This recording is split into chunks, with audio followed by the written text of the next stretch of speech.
So hi guys, good morning. Another day, another wad today. So laban mga inahan nga monggos. So guys, karon guys, another day na sa taha. So sayo kay tanabot ron sa trabahoan, so na ako'y gipilapan dire kay para ni sa akong endorsement. So mag-endorse ta kung ako na ni guys, kolapo kita'y mabagong endorser sa kolapo. Ito guys, ayun, nagsumada ko guys kung angay pa ba ning padayonon ning ato ang kabuang diri sa kalibutan nga murag utang ra man gini atong pagpanarbaho guys, para ra gyud siya sa utang.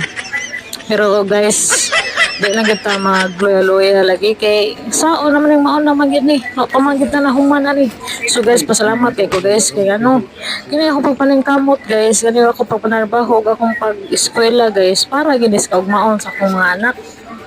So karon, well wala pa tayo customer, mingaw pa makay-palibot, so ako sa nipilapan diri nga akong para sa eskwelahan. Parang ani atong eduk loan, so educational loan guys, pasalamat kay ta gamit kay sana ng educational loan sa SSS. So makumpilay akong tuition ani mo sa ni malon nga ma-receive nga checking ato sa eskwelahan gikan sa SSS. So need mo na ako pilapan kay naman yung mga pilapan diri all about sa imong personal information and sa SS number nimo, CRA nimo.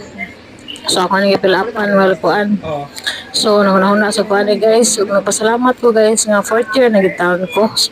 Stay sa lalim nga ako ang kaagi guys, dili sa kalibutan guys, ani ako ang pagpaningkamot guys. Daghan jud kayo tag mga pagsuway nga gian dili lalim na binan ako nga working student ma'am.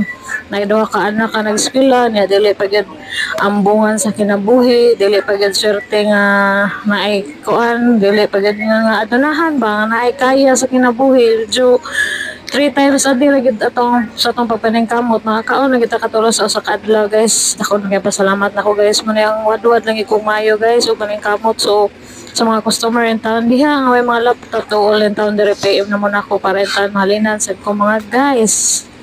So mo ni grabe in town akong kod ani nya kay na sayo pag fill up guys ato ning gi-erase para ma-correct. So mo na gingon dili perfect ang kinabuhi guys, dili ta perfecto mo nang masayop ta, pero man nang dawat sa ta mga kasaypanan diri sa kalibutan ato mga sayop dawat sa ta kay dili gid perfecto. Mo na wala perfect nga tao, ako dili ko perfect, makasasala sad ko. Dili ko perfect nga inahan, dili ko perfect nga igsoon, dili ko perfect nga anak, dili ko perfect nga kauban. So usar ko ka kuan sa dire sa kalibutan, dili perfect.